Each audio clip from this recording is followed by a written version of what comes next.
作为黑风山的新晋大王，按规矩必须在日落之前抢到些值钱宝贝，才能证明我是合格的接班人。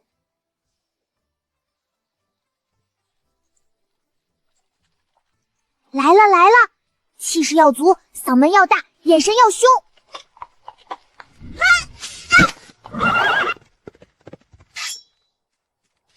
此路是我开，此树是我栽，要想从此过，留下买路财。看什么看？没见过这么凶的大王吗？快点交钱！何事喧哗？国公爷，有人劫道！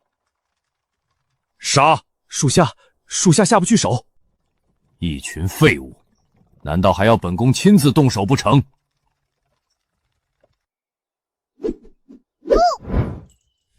岁岁平安，这说明咱们的女儿能挡灾。国公爷不好了，小姐不见了！你说什么？3年前女儿消失不见，我把整个大周翻了个底朝天，也没能找到。里边那老头，你看什么看？快把钱交出来！小的们，给本王冲！小的们，本王祝福你们神功盖世，大杀四方，把这群肥羊打得落花流水！哎呀！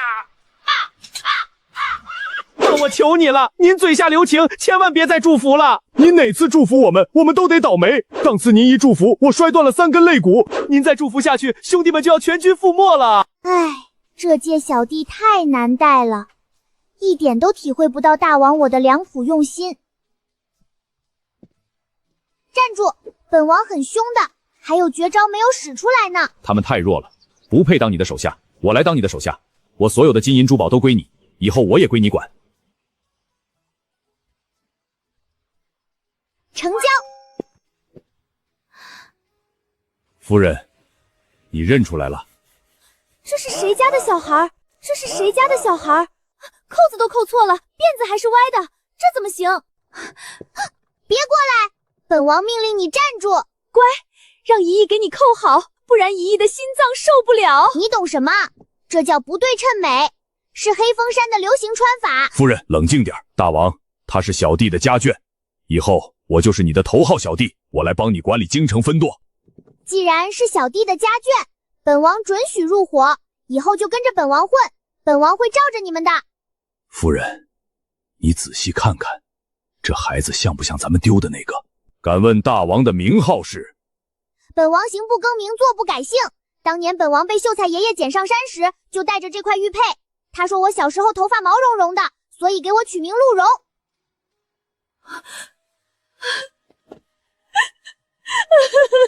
我的心肝啊！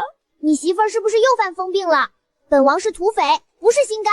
他就是太崇拜你了。好吧，好吧，本王知道自己魅力大，别哭了。等去了京城分夺，本王赏你糖葫芦吃。好，都听大王的。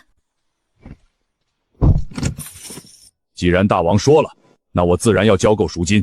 感谢诸位好汉这3年来替本掌柜照顾大王。苍天有眼啊！3年了，整3年了，我做梦都在盼这一天。终于熬出头了，这个活体瘟神终于要走了。驾！都别哭了，等本王在京城混出名堂，就把你们接过去享福。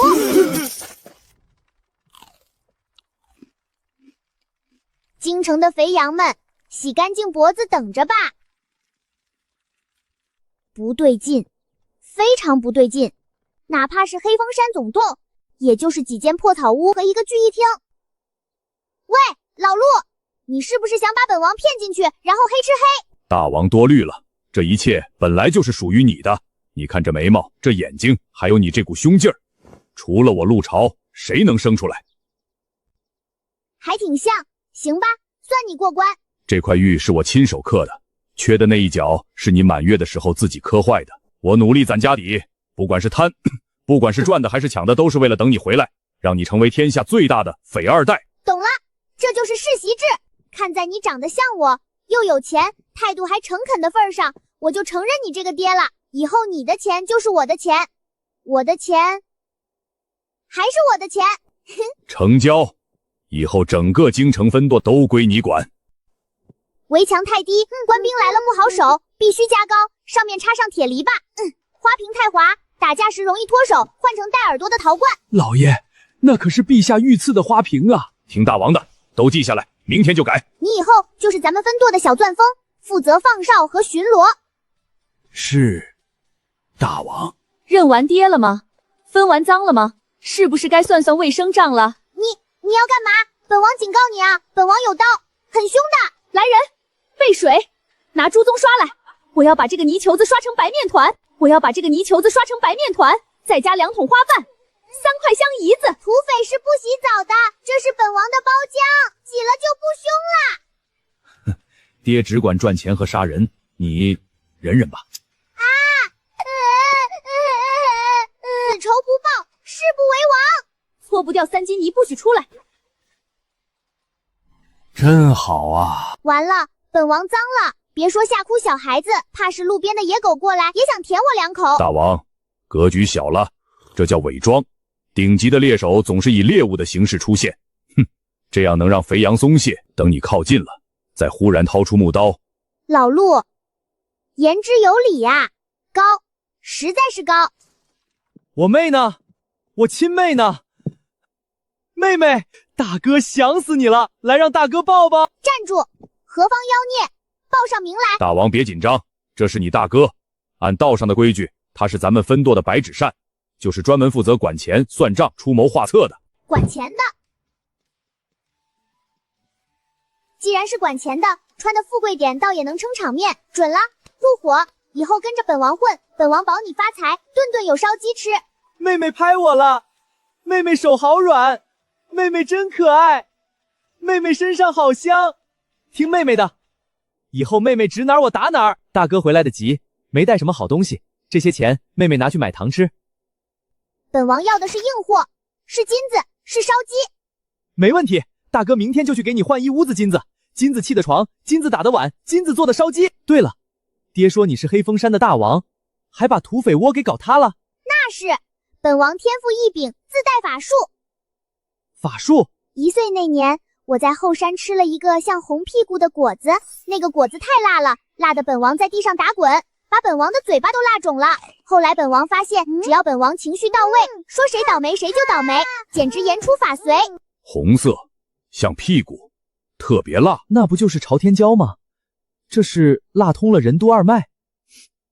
高，妹妹真是天选之子。哎呀，刚才着急回来，把西域那个大商贾给割了。爹，那笔几百万的账还没平呢，不赶紧处理掉会有大麻烦。哎，明天得去金沟赌房，把钱输出去做成赌债了。输钱？作为本王的白纸扇，你不去打劫赚钱，居然往外送钱，败家子！本王活了3年半，就没见过你这么败家的。本王要清理门户，来人，把这个叛徒插出去。大王不懂，这叫商业运作，舍不得孩子套不着狼。明天本王跟你去，亲自监督你。要是你故意输钱，本王就把你屁股打开花。行，明天让你看看大哥是怎么凭实力输个精光的。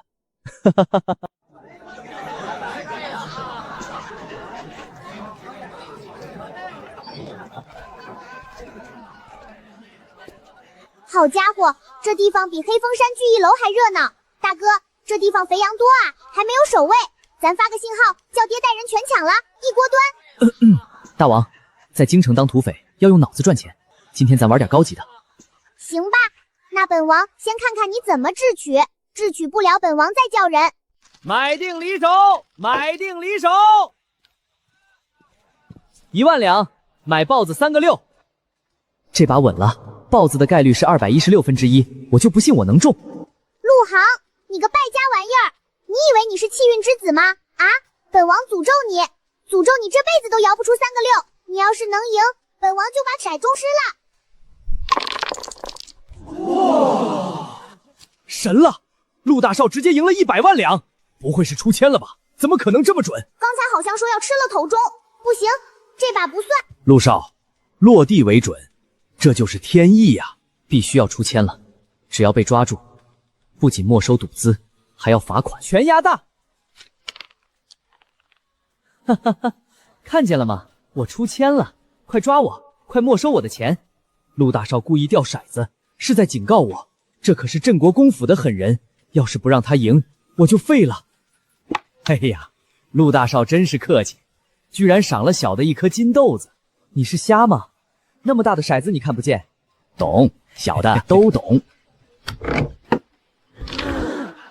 这他妈想输这么难吗？3个1，这也行啊！我他妈瞎买也赢！哦，我不是故意的，你们看见了吧？都看见了吧？保洁人员呢？打扫卫生的时候能不能用点心？这下完了，这不是来赌钱的，这明显是来示威吞并的。如果不把这家赌馆送与陆家大少，恐怕我也性命难保了。小的心服口服，这家店归您了，给小的一条活路吧。不是高，实在是高啊！你之前想输钱全是烟雾弹，是欲擒故纵；你掉骰子是敲山震虎，吓得荷官脸都绿了。这就是传说中的黑吃黑，太阴险卑鄙了。这手段脏的，本王喜欢。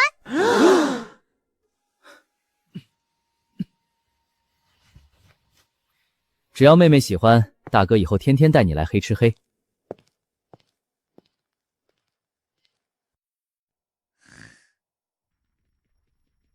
哇去，地龙翻身了！小的们，快带着钱跑！妹妹呢？我妹在哪儿？哇，太狂野了，太符合黑风山的审美了，这就是本王梦寐以求的大将啊！哼，壮士好身手，你是咱们分舵刚招来的攻城先锋吗？妹妹，哇，好小好可爱！大王，这是你二哥，是咱们分舵的红棍，虽然脑子不好使，但人听话，能打扛揍。红棍就是最厉害的那个。不错，这体格，这肤色，跟寨子后山的黑熊精一模一样。准了，入伙，以后你就叫黑旋风，专门负责帮本王吓唬人。黑旋风，这名字霸气啊！谢大王赐名。呜呜，起飞喽，飞高高喽！驾，黑旋风，冲啊！萧儿，今天下午是京城御林军的演武大会，爹放心，我去拿个第1名回来给妹妹当玩具。糊涂，糊涂！皇上最近正盯着咱们的兵权，你今天去得示弱。示弱？输得惨点，输得丢人点，让皇上觉得陆家后继无人，咱们家才安全。太丢人了，本王绝对不允许这种有辱门风的事情发生。想输，问过本王的乌鸦嘴了吗？陆二郎，早就听闻你是京城第1武痴，今日一见，怎么像个软脚虾？李兄说的对，在下身体抱恙，那个你轻点打。太丢人了，二哥，站直喽！咱是土匪，有点骨气行不行？妹妹，哥这是忍辱负重，是在为家族牺牲啊！吃我一锤！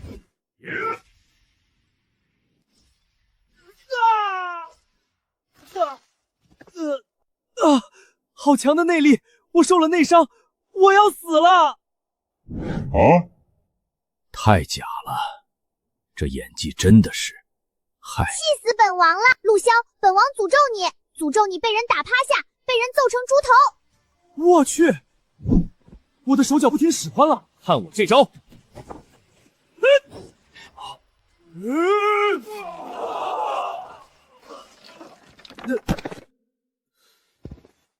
爹，我说我腿抽筋了，您信吗？哼，踢得一点都不狠，连牙都没掉，这点力气都没有，以后怎么帮本王搞拆迁？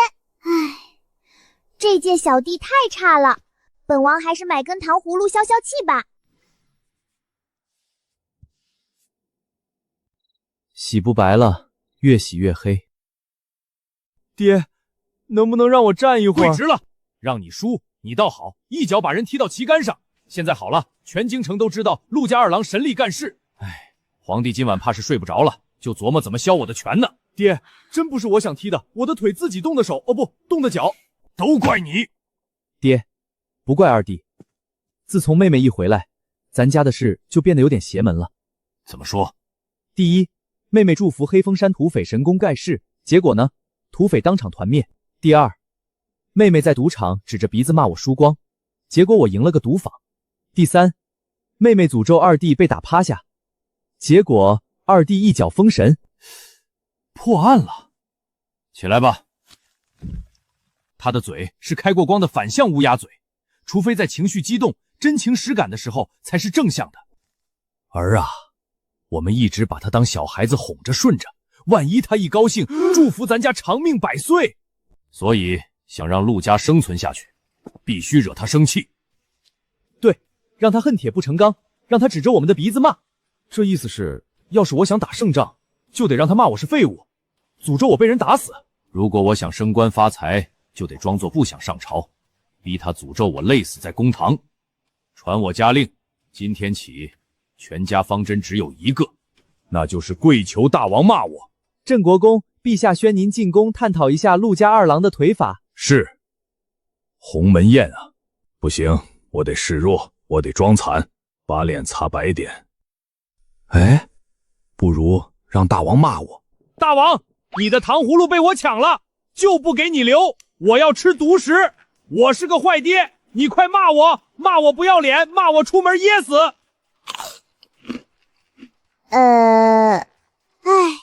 吃吧吃吧，看你瘦的脸都白了，太可怜了。我祝福你这根糖葫芦吃得顺顺当当，一口气全吞下去，吃得气血通畅，精神百倍。完了。啊！哇，竟然感动哭了！宣镇国公觐见。陆朝，你这成何体统？陆爱卿，你……皇上，陆爱卿是想说，他病入膏肓，却为了国家和朕，拖着残躯也要来。来人，快传御医！朕错怪你了。来人，赐千年人参，赐千年雪莲。陆爱卿，你就休养3个月，不用上朝了。谢皇上。你一定要保重身体，大周可不能没有你呀。吃得顺畅吧？感动哭了吧？是不是觉得精神百倍，还能再活500年？大王英明。管家，把喽啰们集合一下，本王要练兵。太差了，咱们是土匪窝，是黑风山京城分舵，不是开善堂的。你笑这么甜给谁看呢？土匪有笑得这么甜的吗？这就是蓉蓉妹妹吧？我是你三哥。小钻风，快护驾！这人谁呀？身上的味儿太冲了。妹妹，我身上除了淡淡的龙涎香，没有什么异味啊。不是臭味，是坏水的味道。爹，你从哪招来的小白脸？长得像寨子后山偷鸡的黄鼠狼。黄鼠狼？大王，这是你三哥陆慈，是咱家最有学问的人。你三哥读书多，心眼活，负责咱分舵的外交，能忽悠外人，制定战术。简单来说，就是那种不用自己动手，动动嘴皮子就把人坑死的角色。你就是躲在幕后出馊主意，让别人去送死，出了事跑得比谁都快，专干缺德事儿的狗头军师。啊！妹妹，三哥是运筹帷幄、决胜千里的人，不如换成军师、智囊，或者赛诸葛。什么智囊肉囊的，一点杀气都没有。狗头多好听，多亲切，多接地气，能在咱们黑风山当狗头军师的，都是大王我的心腹，是核心骨干，你就知足吧。那三哥就谢大王赐名了。准了，入伙。看到没，狗头军师都归位了，谁练不好，我就让狗头军师去咬谁。我就不信，凭我陆慈的才智和手段，会治不了你一个小土匪。老三，明天的琼林诗会准备的如何了？爹放心，孩儿已准备了几首绝世佳作，定能力压群雄，夺得魁首，拿下文坛领袖，孩儿才能掌控京城舆论，为陆家的千秋霸业铺路。为了以防万一，咱们得加一道保险。你也知道了，你大哥想输钱却赢了，你二哥想输比武也赢了，这说明什么？小妹的话是反的，只要被他诅咒，就能心想事成。没错，虽然你有才华，但也要防止临场失误和出现黑马。必须让他诅咒你。1颗、2颗、3颗。妹妹，还没睡呢。大晚上不睡觉，跑到本王房里干什么？三哥明天去参加诗会，怕妹妹听不懂，特意来给妹妹补课。我不听，本王是土匪，土匪不读书，土匪不读书。凡律者，皆以刑名为重，一曰吃，二曰杖。妹妹快点不耐烦，快诅咒我明天变哑巴。好像黑风山的老和尚呀，每次听他念经都想睡觉。安百姓，不徇私情，以肃朝野，安黎民。居然这么努力，这么敬业，狗头你别念了。要来了，要骂我了。本王决定要祝福你。不，我不要祝福，我要诅咒啊！本王祝福你在诗会上口若悬河，出口成章。祝福你文采斐然，语惊四座。啊！这么多祝福，完了，全完了。妹妹，能不能撤回啊？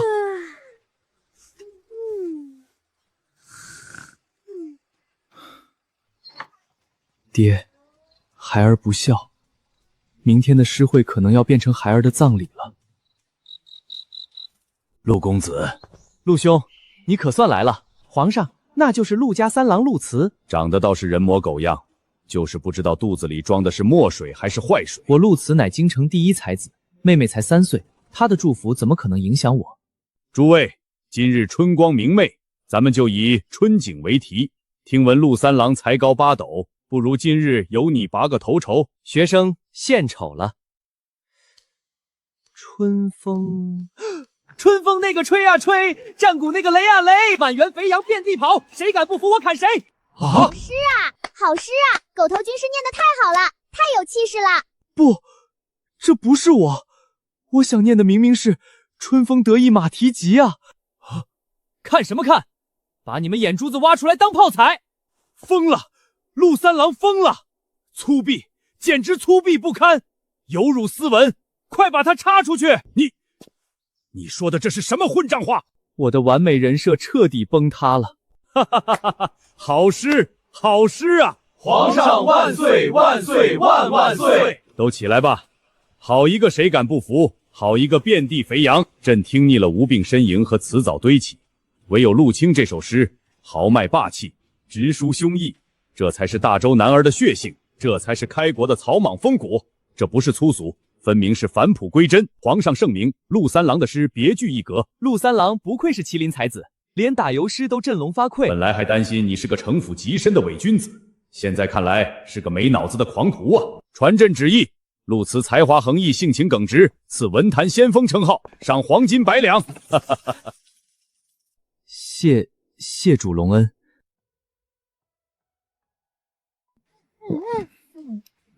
给小的一条活路吧。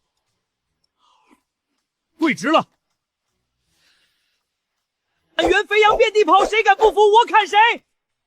为了庆祝狗头军师旗开得胜，庆祝咱们分舵，在文坛插上了大旗，干了这根鸡腿。狗头，本王的祝福灵不灵？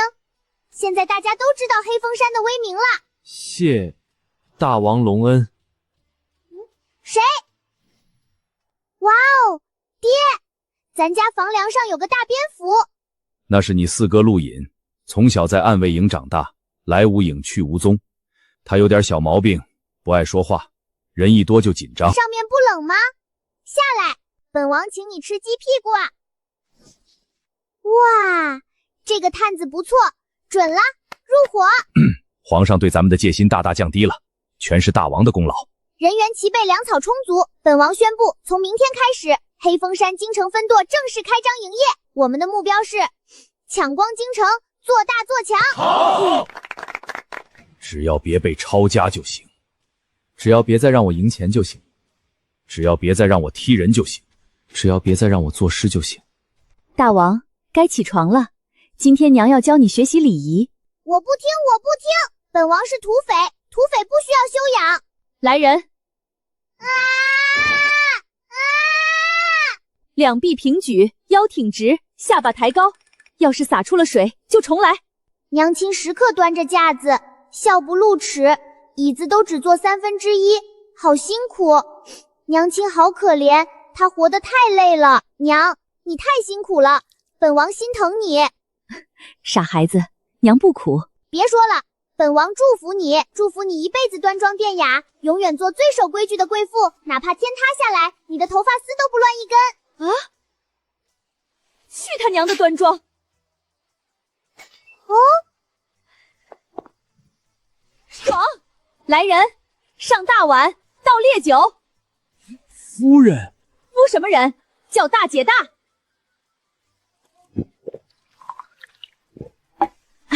痛快！啊！愣着干什么？接着奏乐，接着舞。哇，这豪迈的气质！娘，原来你一直都在隐藏实力，你才是咱家藏得最深的狠人呐！那是，老娘当年要不是被你爹那个小白脸骗了，早就去闯荡江湖了。闺女，你记住喽，咱女人活就要随心所欲，谁敢给你立规矩，你就大耳巴子抽他。走，娘带你去把那些女德的书烧了，然后去后院烤肉吃。这么狂暴的状态下烧书，万一把房子点了怎么办？本王忽然想起来，还有一笔几百万两的大生意要谈，您先忙着，本王先撤了。啊，娘还没教你划拳呢。这孩子，不行，这个家太危险了，一个个的都不正常，我得离家出走。不，我要去微服私访。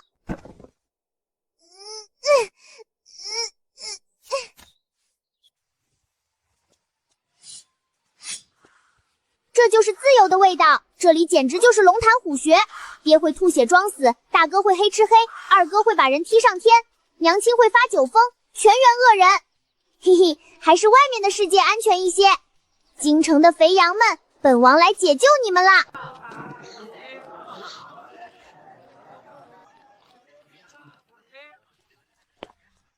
这个太瘦，估计没油水；这个太凶，估计是同行；这个太穷，估计没钱。原来是个吃白食的，原来是个吃白食的。老头，你今天要是拿不出2文钱，我就报官，让你去顺天府大牢蹲着。朕堂堂大周天子，九五之尊，居然在皇城根下被一群刁民这么羞辱，这要是传出去，这种老头肯定无儿无女，正适合收来当小弟。放开那个老头！哪里来的野孩子？老头，一把年纪了，怎么混得这么惨？他的账，本王平了。这是金子。把这些红薯都包起来，给这个老头，让他吃个够。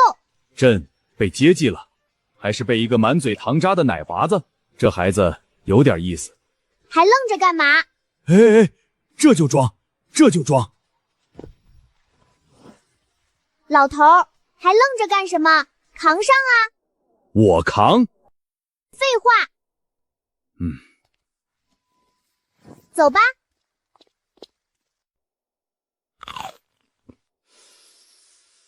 你这把年纪了，怎么连口饭都不会吃？在家里是不是都是让人把碗送到嘴边？是啊，以前吃饭确实不用我动手，也没吃过这么烫的东西。原来他吃的一直是残羹剩饭。以后跟着本王混，虽然不能让你顿顿吃龙肉，但一口热乎饭还是管够的。你跟本王交个底，你家里那些不孝子孙是不是天天盼着你两腿一蹬，好分你的家产？家里产业大，儿子又多，都想把我挤走，自己当家做主。这些小白眼狼也不想想家业是谁打下来的，太不讲道义了。看你面黄肌瘦，以后就叫你老黄吧。其实本王和你一样，也是个苦命人。本王手下也有几个不省心的小弟，一个只知道傻笑，一个只会用蛮力，一个笑里藏刀，一肚子坏水，还有一个整天挂房梁。唉，他们很笨，整天惹是生非，本王这个大当家还得给他们擦屁股，简直操碎了心。大臣们只会揣摩圣意，儿子们只会勾心斗角，只有他把我当成了一个有烦恼的普通老头。本王决定了，正式收你做我在京城的编外小弟。那老朽就高攀了，喊您一声小大王。准了，按规矩，大哥是要给小弟见面礼的。可我今天出门急，这块糖你先拿着舔舔嘴。来而不往非礼也，这块玉佩跟了我多年，就当是个见面礼，你拿着玩吧。一块破石头，颜色也不亮，看着就不值钱。破石头，这可是大周皇权的象征。不过嘛，既然是你的一番心意，本王就收下了，回头拿来砸核桃也挺顺手的。淡定，这是我自己认的大王，跪着也要宠。以后咱们就在这里碰头，本王带你吃好吃的，顺便听听你那些破事儿。到时候我给你出主意，这就叫精准扶贫。好，一言为定。记住啊，有人欺负你，你就报黑风山陆大王的名号。真甜，比御膳房做的龙须糖还甜。要是大王少了一根头发，你们全都提头来见。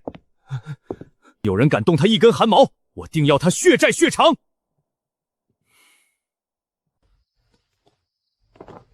妹妹才3岁半，人心险恶，万一……大王叫我来巡山呀，抓个肥羊当午餐哦。一点都不沉稳。本王不过出去巡查了一圈，看把你们急的。以后怎么做大事，怎么跟着本王打江山。我的小祖宗哎，你这是去哪儿了？妹妹，以后你去哪儿，哥哥带你去，千万别一个人跑了。谁把你拐跑了？告诉二哥，二哥灭他满门！慌什么？谁敢拐跑本大王？本王就是遇到一个孤寡老头，发扬了一下黑风山劫富济贫的优良传统。大王仁义，乐善好施，正是咱们反派世家洗白，哦不，积攒威望的好机会。那老头没讹你吧？讹我？怎么可能？我看他可怜，勉为其难收了个编外小弟。算了，别给他们看了，省得他们说本王收破烂。本王累了，回房休息了。今天的巡山任务圆满完成。没事就好。黄老头真穷，给的东西一点都不霸气。这刻的是个啥呀？像蛇又有角，还长着角，壁虎成精啦！咦，真丑。进去吧你。睡觉觉喽。爹，咱们的粮仓里足足囤了10万担陈粮，如今北地大雪，路途阻隔，京城粮价翻了2番，儿觉得是时候挂牌子了。你打算卖多少？涨5倍，而且咱们还要立个规矩，只卖给带着真金白银的富户，不卖给衣衫褴褛的流民。咱们要让京城的人看到，陆家就是趁火打劫、为富不仁的吸血鬼。这就对了，唯有贪财、好利、冷血无情，才能让皇上觉得咱们胸无大志。这次的国难财，你务必要发得惊天动地，发得人神共愤，最好能让御史台那帮老头子气得在金銮殿上撞珠子。爹放心，论招人恨，儿子可是专业的。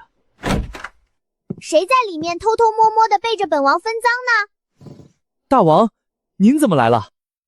白纸扇，本王刚才在外面听到你要卖粮。大王，咱们发财的机会来了。外面大雪，粮食金贵，大哥准备狠狠宰那些肥羊一笔。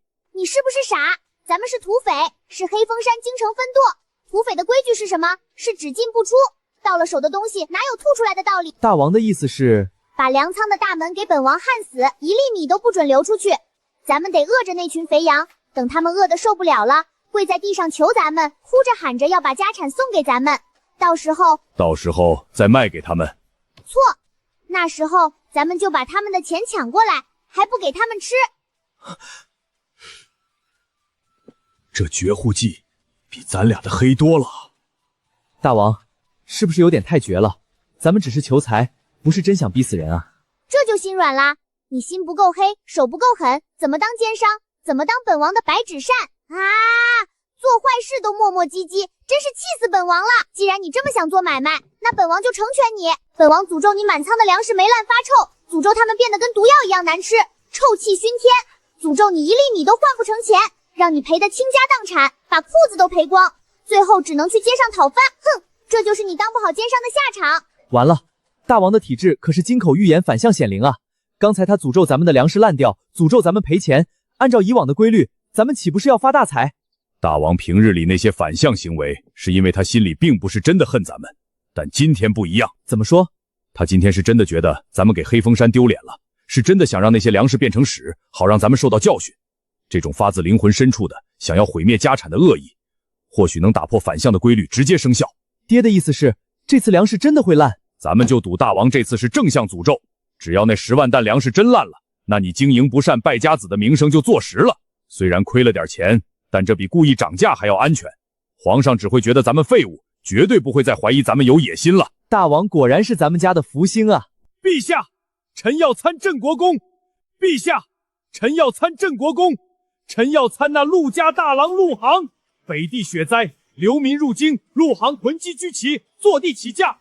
一担陈粮竟要价100两纹银，发国难财，吃人血馒头。陆家狼子野心，其心可诛。臣附议，陆家此举简直是丧尽天良，如此为富不仁，置朝廷颜面于何地？置陛下仁德于何地？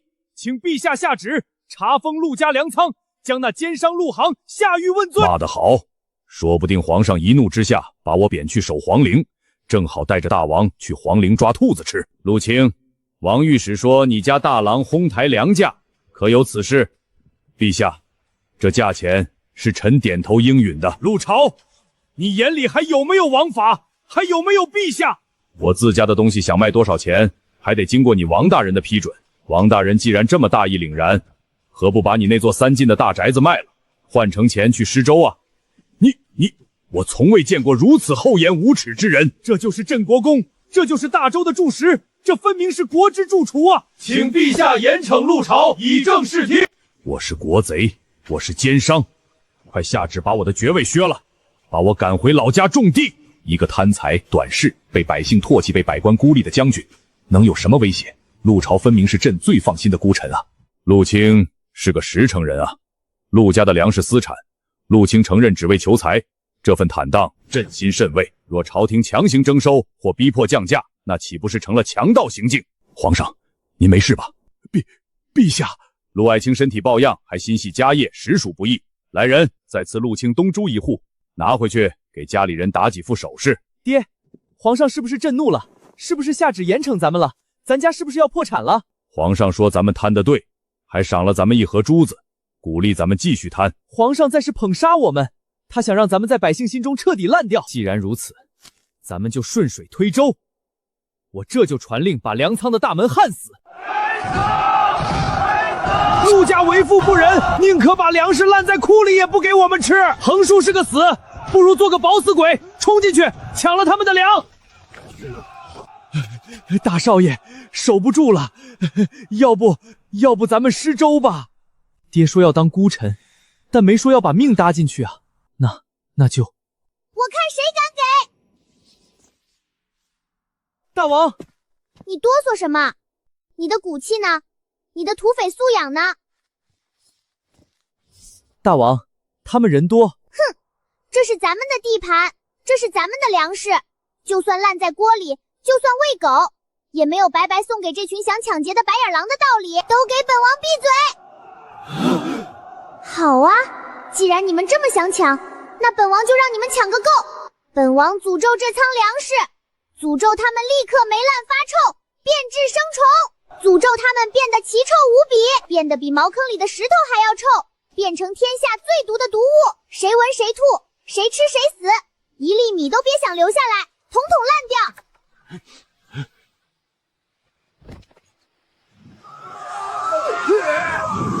救命啊！什么味儿啊！救命！我的眼睛睁不开了，好辣！这是尸毒！陆家在粮仓里炼尸，快跑啊！哼，跟本王斗，熏不死你们！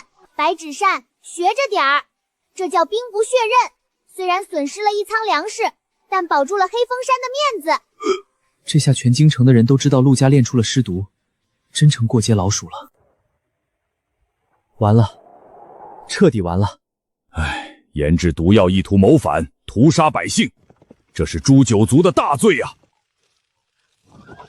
陆国公，陛下命老夫查验粮仓，若真是尸毒，您就自求多福吧。查吧查吧，早死早超生。慢着，老头你可小心点儿，本王的法术可是很厉害的，现在这里面全是剧毒，比鹤底红还毒。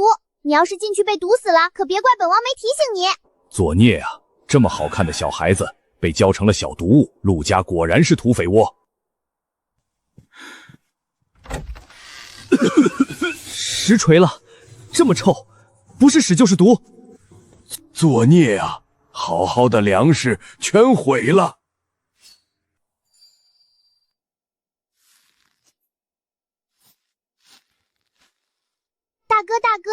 你看那个银针是不是变黑了？是不是瞬间化成水了？看不清啊。咦，这怎么可能？您这是从哪儿弄来的方子？这是神迹，这是上天降下的祥瑞呀！啊，祥瑞，老头，你是不是被毒傻了？这明明是发霉的烂东西。小祖宗，您不懂，这叫金衣暖阳曲，是粮食在极寒与极热的特殊环境下才能生出的神物。北地雪灾，百姓受冻，寒湿入体，生不如死。这东西只要熬成粥喝下去，不仅能驱寒暖身，还能治疗冻疮，预防瘟疫。这不是粮食，这是救命的药，比黄金还要珍贵100倍的药啊！我本来想当奸商，结果不小心炼出了一仓神药。国公爷大义呀！您为了炼制神药救济灾民，不惜背负骂名，甚至不惜让粮食腐烂。您忍辱负重，爱民如子，下官要奏明圣上，为您请功。不是，怎么会这样？本王的法术是不是哪里坏了？唉，这下好了，活阎王没当成，反而变成活菩萨了。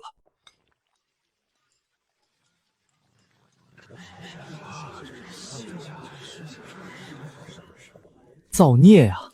我怎么就沦落到在这里煮屎给别人吃？香，真香啊！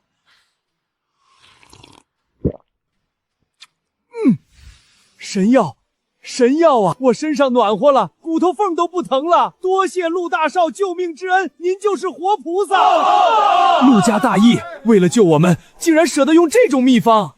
我要喝，给我1碗！谁敢再说陆家是奸商，老子跟他拼命！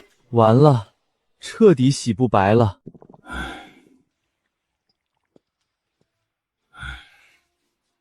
爹，咱们还要湿多久啊？我都腌入味儿了。湿吧，湿到没有为止。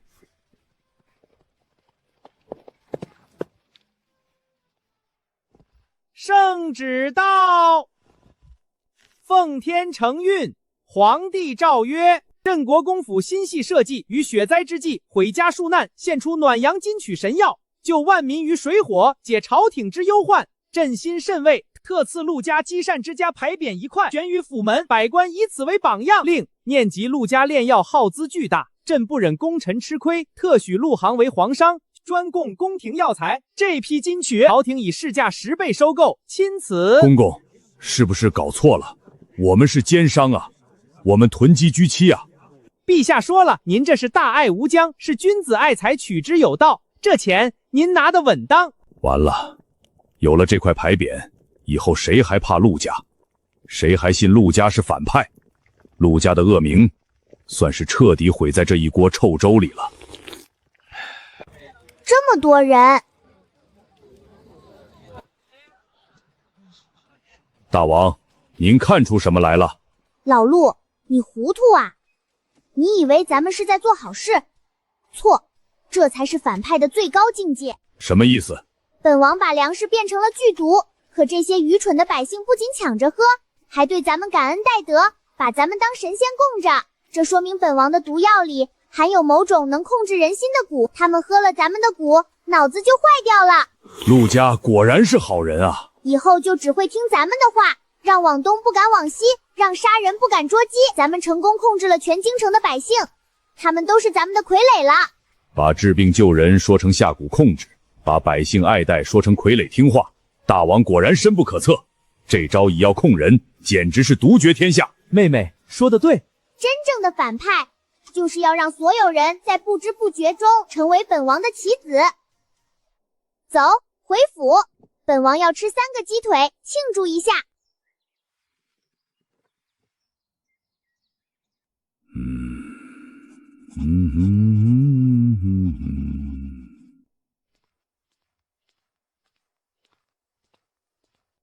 老陆啊，大王醒了，早膳想吃什么？吃什么吃？备车，本王要出门。啊？要不咱们就在府里玩，爹让你二哥给你表演胸口碎大石。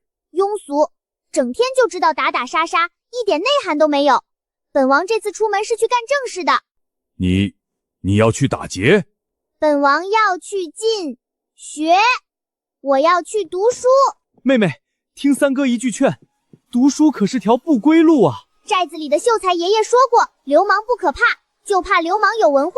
本王要是不读书，怎么能看懂地图？怎么能算清楚账？怎么能写出那种让肥羊看了就腿软的勒索信？为了分舵的未来，为了黑风山的千秋霸业，本王必须去进修。好，既然大王有此雄心壮志，爹这就去把国子监买下来。不用兴师动众，本王就是去城南那家茶楼看看，感受一下文化氛围。今天是我和老黄接头的日子，我身为大当家，绝不能失信于小弟。读书费脑子，本王得带点干粮，不用送，谁送跟谁急。老四，跟上，躲远点，别让大王发现。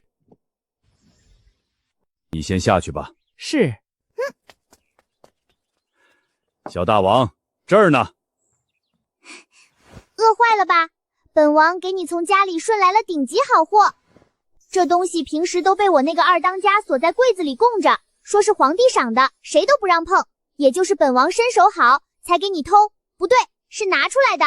这不是朕前几天才赏出去的吗？这小丫头必定出身权贵，为了接济我，竟然冒着被家法伺候的风险，把御赐之物偷了出来。这云片糕金贵着呢，我趁着进学才带出来的，你快吃。好吃，这是老头子我这辈子吃过最香最甜的回锅糕。慢点，慢点，跟饿死鬼投胎似的。看来你在家里过的是真惨，连口热乎的都吃不上。小大王，你刚才说你要去进学？没办法，为了把分舵做大做强，本王得提升一下文化修养。来，你帮本王写几个字，本王以后要用这个当模板，发给那些肥羊。写什么？就写大王饶命啊！本王以后打劫，就先把这张纸扔给肥羊，既显得本王有文化，又能让他们知道本王的规矩。好，老头子我就帮你写。这画面看着怎么这么和谐，就像爷爷和小孙女。不错不错，老黄，你这手字可以啊，比我爹写的好看多了。看来你以前没少被罚抄书吧？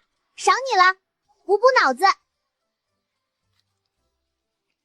唉，是不是没吃饱？要不本王再去前面包子铺给你抢，哦不，赊2个肉包子。我心里头堵得慌啊，好像只有在小大王面前，我才能卸下那身沉重的龙袍，做一个普通的有烦恼的老父亲。要是我家里那几个不孝崽儿能有你一半听话，我也就不用这么操心了。你那几个儿子又怎么了？是不是又想把你赶出家门，好分你的家产？借他们10个胆子也不敢。那几个小子斗得像乌眼鸡一样，可偏偏在我面前最会演戏，我又抓不到他们的把柄，还要配合他们演这出阖家欢乐的大戏，这哪里是养儿子，分明是养了一群戏子，一群时刻算计着老父亲棺材本的白眼狼。太不像话了！这种2面3刀的小人，比官府的狗腿子还可恶。老黄，你就是太软弱了，太惯着他们了。下次他们再演戏，你直接拿鞋底抽他们，把他们关进小黑屋，饿他们3天3夜。难啊，他们现在翅膀硬了，我无缘无故打他们，不仅难以服众，还会让他们更加怨恨，以后斗得更狠。唉，我现在就想让他们把话说开，哪怕当着我的面吵一仗，把心里的算盘都抖落出来，也比现在这阴阳怪气的强。这事儿包在本王身上。哦，你能有什么办法？本王这就动用大当家的特权，给你全家送上一份最真挚的祝福。本王祝福老黄的儿子们，祝福你们从今往后兄友弟恭，相亲相爱。祝福你们在老黄面前永远讲道理，守规矩，尊老爱幼。祝福你们心平气和，再也不吵架，哪怕天塌下来也是抱在一起的一家人。这下你放心了吧？有了本王的祝福，你家那些小子肯定会像绵羊一样乖巧。这孩子真是太天真了，皇家的争斗岂是祝福就能化解的？好，承蒙大王吉言。时辰不早了，本王得回去了。老黄，你回去也应季点。陛下，那位小祖宗的祝福童言无忌啊！朕今日心情甚好，回宫。大哥，这折子是您连夜写的，理应由您先呈给父皇过目。哎，长幼有序虽是古礼，但二弟才学过人，愚兄怎敢居功？两位哥哥都是在为父皇分忧，咱们兄弟同心，其利断金啊！都别在那儿演，都别谦让了，有什么事直接奏来。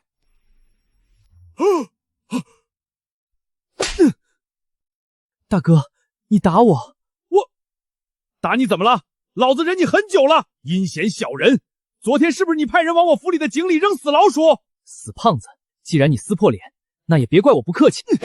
扔死老鼠算轻的，我恨不得给你头砒霜，谁让你毒死我的汗血宝马的？哎呀，两位哥哥别打了，我薅死你，让你装老实人，让你假正经。父皇最偏心的就是你，老三，你个小兔崽子敢阴我，你敢打我，打的就是你！父皇，老大在城外养了18房外室，全是青楼女子，他还偷喝了您窖藏30年的御酒。放屁！老二私吞了江南赈灾的5万两白银，还在府里扎小人，诅咒父皇早点驾崩。老三最坏，上次祭天大典，他在供果盘子里撒尿，那是老大给我下了利尿散。胡说，那是老二下的。这是奴才配听的吗？快来人，把几位殿下拉开！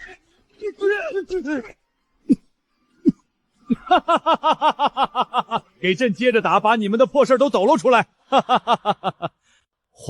皇上，您是不是气糊涂了？小大王真是神人啊！父皇，儿臣刚才中邪了。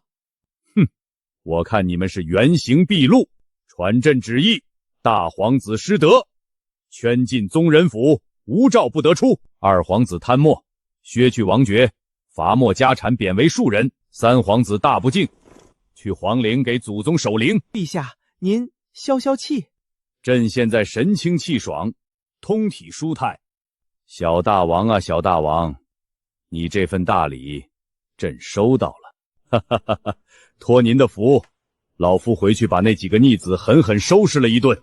这就对了，对付这种小白眼狼就不能惯着，该打就打，该骂就骂。赏你了，这叫锦上添花。大王如此仗义，老头子我也不能不懂规矩。你干嘛？本王警告你啊，本王只收小弟，不收老头子的。误会，老夫是有件东西要送给大王防身。这是老头子我压箱底的宝贝，乌金云丝软甲。别看它又轻又薄，长得也不咋地，但它可是前朝巧匠用天外云铁抽丝，耗时30年才织成的。小大王闯荡江湖，难免遇到危险，这件衣服穿在里面，谁也伤不了你。老黄，你真穷，唉，这件破背心都穿漏了，全是窟窿眼儿，连风都挡不住。你是想冻死本王吗？这是透气。这料子摸着倒是挺凉快，正好我家那个当探子的四哥练功总是流一身汗，拿回去给他当个搓澡巾，应该挺趁手的。那可是能抵挡强弩射击的神器，价值连城，有市无价的国宝啊！呵，只要大王开心就好。四哥，下来，本王给你带了个东西。大王，什么好东西？啊，这是本王新收的小弟孝敬的，网眼大，透气，摸着还凉快。你拿去擦汗或者洗澡的时候搓背，应该挺好用的。这是一小块都能让人抢破头的乌金云丝，妹妹居然给了我整整1件，还让我拿去搓背，这太贵重了。就是个破烂，你要是不喜欢，就拿去垫桌角。妹妹为了让我没有心理负担的收下，才说是破烂。以后就算是上刀山下火海，四哥也一定护你周全。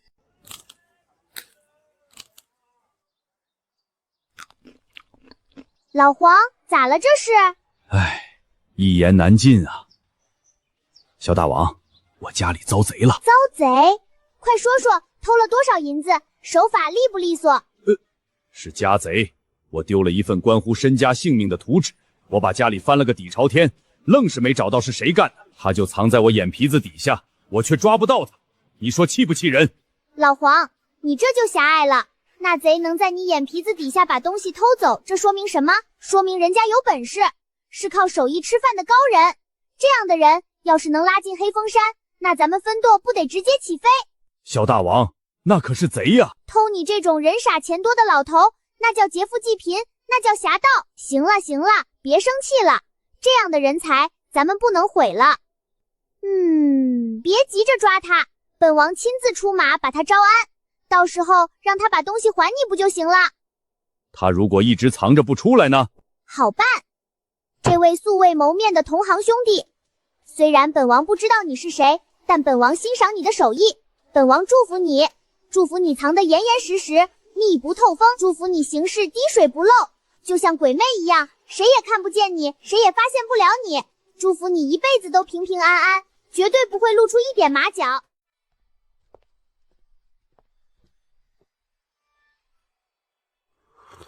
就算锦衣卫翻个底朝天，也绝对想不到东西就在我自己的身上。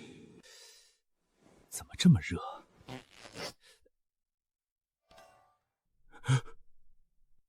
嘿嘿，没事儿没事儿。好热好热！完了，神了，真神了！小大王祝福他藏得严实，结果这货直接当众脱衣，这哪是祝福，分明是言出法随的因果律武器啊！还不给朕拿下！小大王啊，你这招反向毒奶，朕算是领教了。以后朕要想收拾谁，不用动刀子，直接让小大王祝福他就行了。朕的江山稳了。欺人太甚，简直是欺人太甚！孔方正这个老匹夫，仗着自己是国子监祭酒，是天下读书人的领袖，就敢如此编排老夫。爹，您消消气。消气？我真想揍他。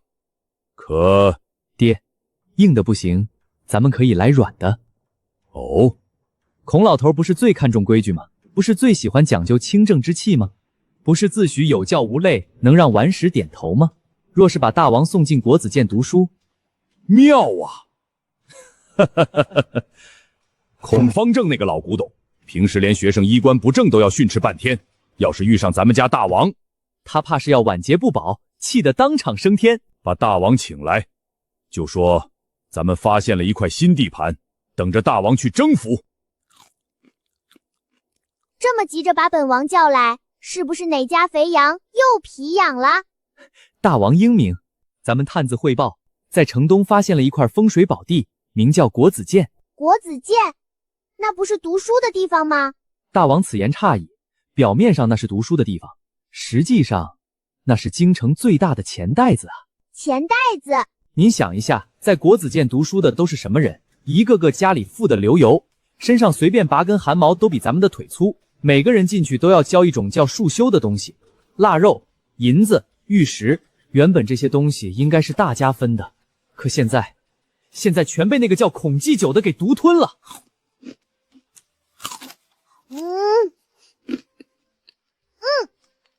反了他了！在京城这1亩3分地上，还有人敢吃独食？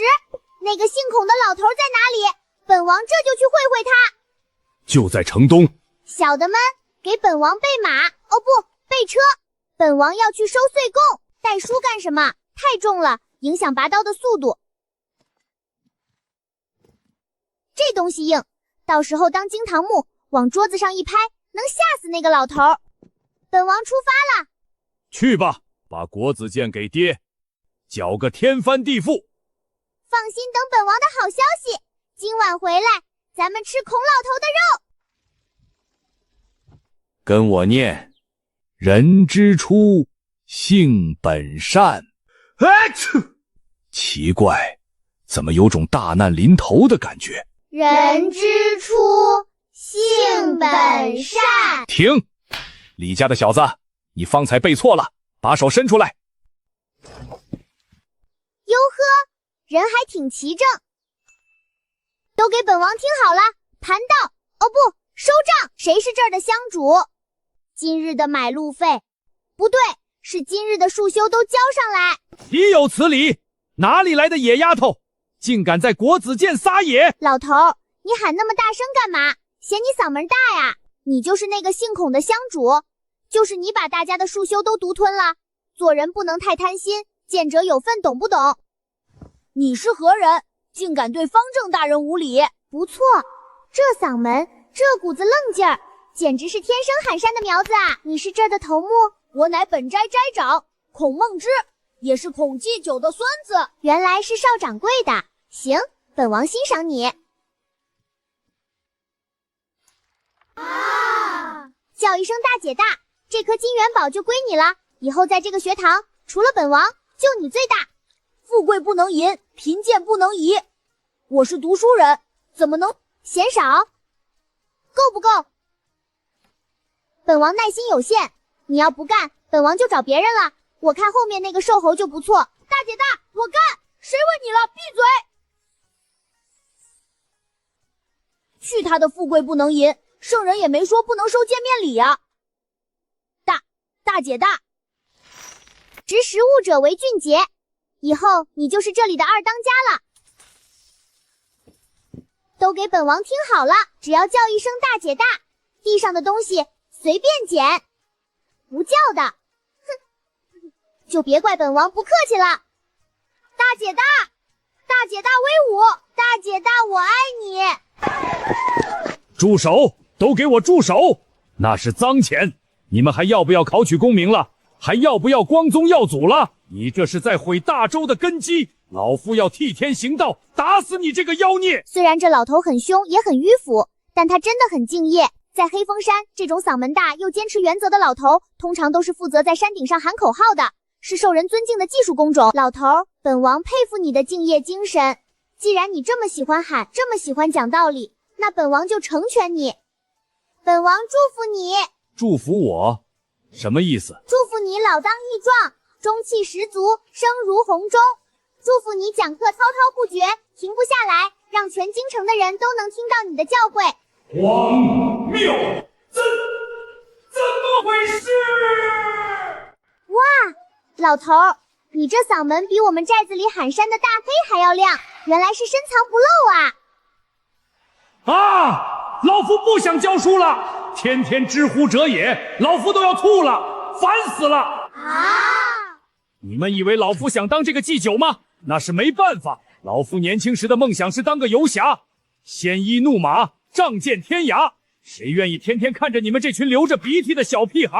尤其是你爹看着人模狗样，其实是个怕老婆的软蛋，每次下朝都要去买桂花糕哄媳妇，不然就不让进房门。你爹张侍郎整天装清高，其实3天都不洗脚，上次在朝堂上脱了鞋，差点把老夫熏晕过去。你爹赵御史也不是好东西，他那把胡子是粘上去的，他其实是个不长毛的秃子。你爹王太师把私房钱藏在床底下的尿壶里，以为没人知道啊。不错，你爷爷说书的本事比教书强多了，这故事讲的跌宕起伏，有鼻子有眼。赏。爷爷您别说了，再说下去咱家明天就要被满朝文武给拆了啊！整天装清高，其实3天何人喧哗？陛下，好像是国子监那边传来的，听声音是孔祭主。他在干什么？孔大人似乎是在爆料百官阴私。对了，听说今日陆国公把刚找回来的女儿送去国子监蒙学馆了。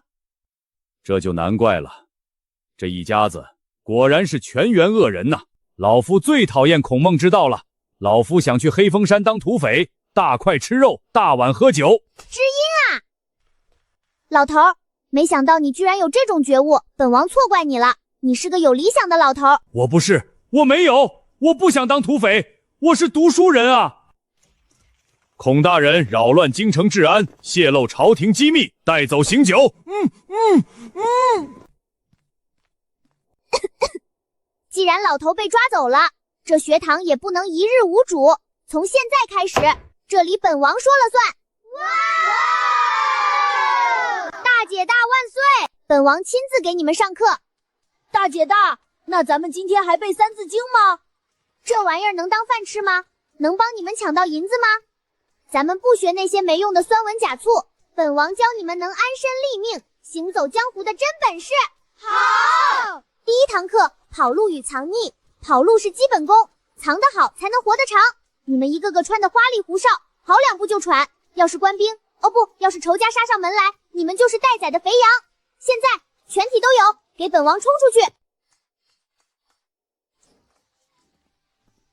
你们要躲过本王这4个护院的追捕，不管是爬树钻狗洞，还是趴在泥坑里装死，只要别被抓住，就是好样的。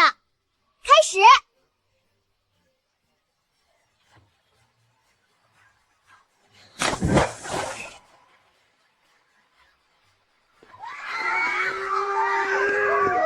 收兵，不错。虽然身法还很笨拙，但至少学会了不要脸。钻狗洞不丢人，被抓住了才丢人。接下来第2堂课，咱们不仅要会跑，还得会写。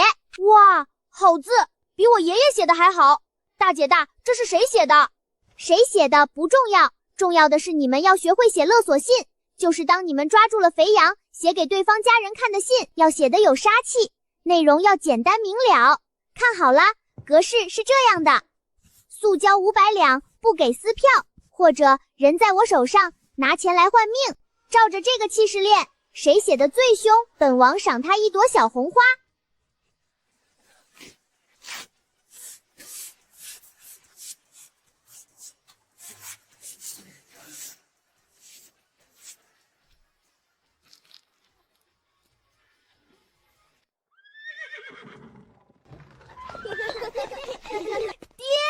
怎么弄成这样？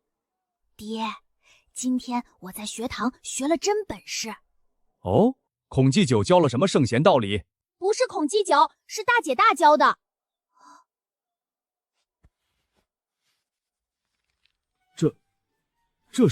这是藏私房钱的绝技。大姐大说了，咱们这种人家，指不定哪天就被抄家了。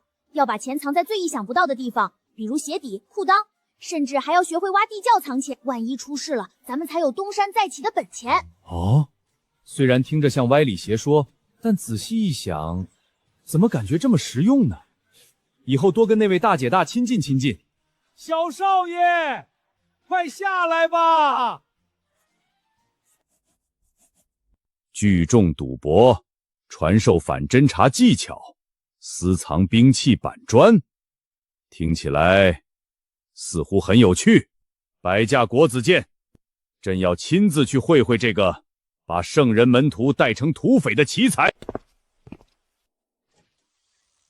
行走江湖，要是连个核桃都捏不碎，以后怎么捏碎敌人的骨头？今天本王就教你们一招绝学——速成版铁砂掌。这不是朕送给小大王当护身符的玉佩吗？等等，孔方正刚才说陆家的女儿，陆朝这个老狐狸，整天在朝堂上装的苦大仇深，没想到家里养了这么个活宝。看好了，大姐大威武，这一招太帅了！我也要学，我也要拿玉佩砸核桃，这叫硬气功。只要手里的家伙够硬，就没有砸不开的脑壳。哦不，核桃。完了，大王怎么会有这种东西？拿御用之物砸核桃，这是大不敬，这是谋反啊！有辱斯文，有辱斯文啊！此女顽劣至极，必须严惩。孔先生，此言差矣。我看这孩子很有想法嘛。君子6艺：礼、乐、射、御、书、数。这御之一道讲究的就是驾驭力量。他虽年幼，却懂得利用工具，以应克应。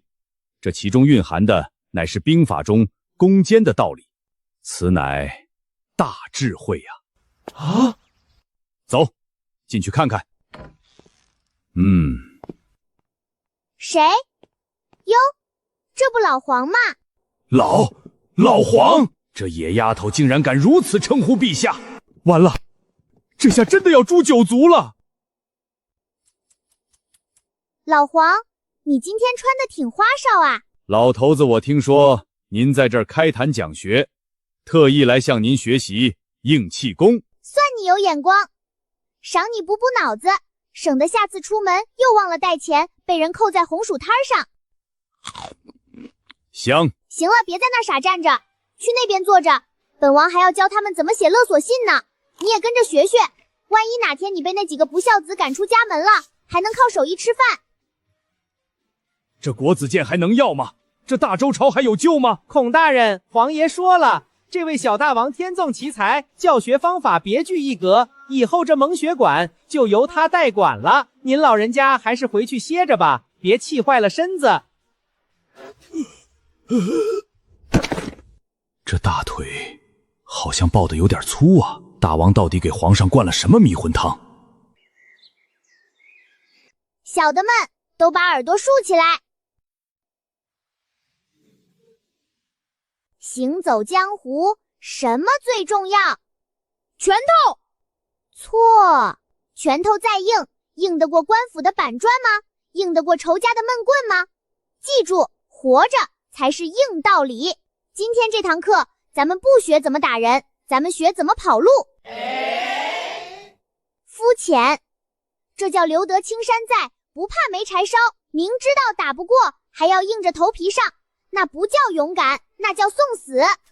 避实击虚，保存实力，有道理。看好了，当你们被仇家包围，或者是打劫失败被苦主追杀的时候，千万不要慌。第一步，大喊一声看暗器，这一招叫声东击西，是为了吸引对方的注意力。第二步，趁着对方迷了眼，咱们要立刻施展绝学缩骨功，只要有个洞，咱们就要钻，哪怕是狗洞，那也是生门。只要能跑掉，面子算个屁！这招数太脏了，但也太实用了。妙啊！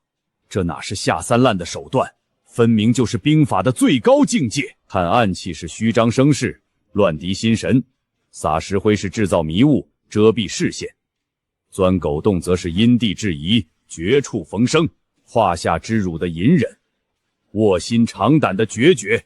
小大王虽幼，却深谙保全自己、消灭敌人的精髓。大姐大，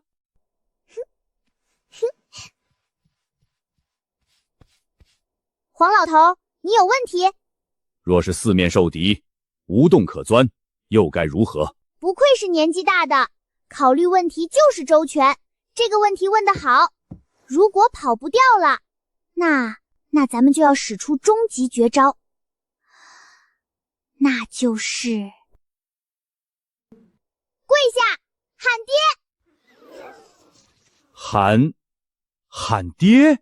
没错，咱们是土匪，能屈能伸，只要能保住小命，喊声爹又不少块肉，你就抱着他的大腿哭，说上有80老母，下有嗷嗷待哺的儿女，哭得越惨越好，趁他心软的时候再给他一板砖。哈哈哈哈！精辟，实在是精辟！兵不厌诈，示敌以弱，然后攻其不备，高，实在是高！妖孽，你竟然教唆学子行此卑鄙之事，这是把圣人的脸面往地上踩呀！皇爷，您听听，您快管管啊！孔先生，我倒觉得大王说的很有道理。若你在朝堂之上遇到蛮横不讲理的政敌，或者难以沟通之人，你是选择硬碰硬，撞得头破血流，还是选择暂避锋芒，留待有用之身，徐徐图之？刚极易折，强极则辱啊！孔先生，你若是早学会能屈能伸，刚才也不至于被气晕过去，还把自己的那些私房事都抖落出来。老夫头晕。切，身体真差，都好好练。明天早上，本王要检查你们钻狗洞的速度。是，大姐大。这里就是朕的大周皇家军事学院啊！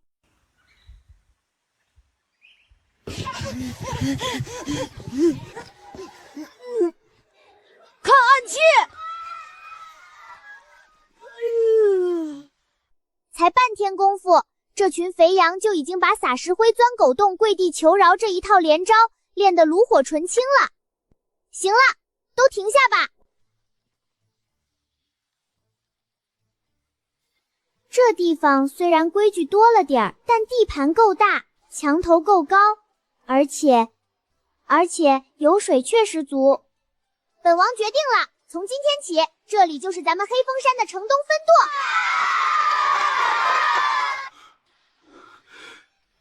荒谬，简直是荒谬！此乃国子监，是大周的文脉所在，岂容你在此胡言乱语，立山头，结党羽？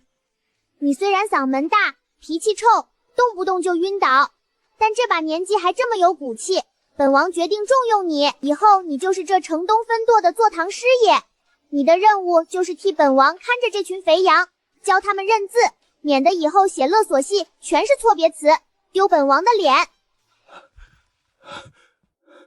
士可杀，不可辱。老夫是朝廷命官，是天子门生，岂能以此残躯侍奉贼寇？哎呀，孔爱卿，这就是你的不对了。大王赏识你，才给你这个机会。你看这满朝文武，有几个人能入得了大王的法眼？孔爱卿，为了这帮孩子的安全，为了能看着他们不走歪路，你就委屈一下，你就当是奉旨卧底。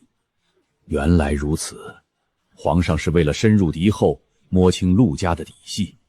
那老夫就谢大王提拔。哼哼，识时务者为俊杰。老头，本王看好你。都回去好好练功，过几天本王再来视察。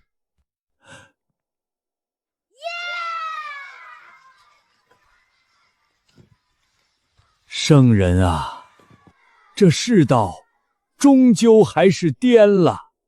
大王，您今天在国子监玩的可还尽兴？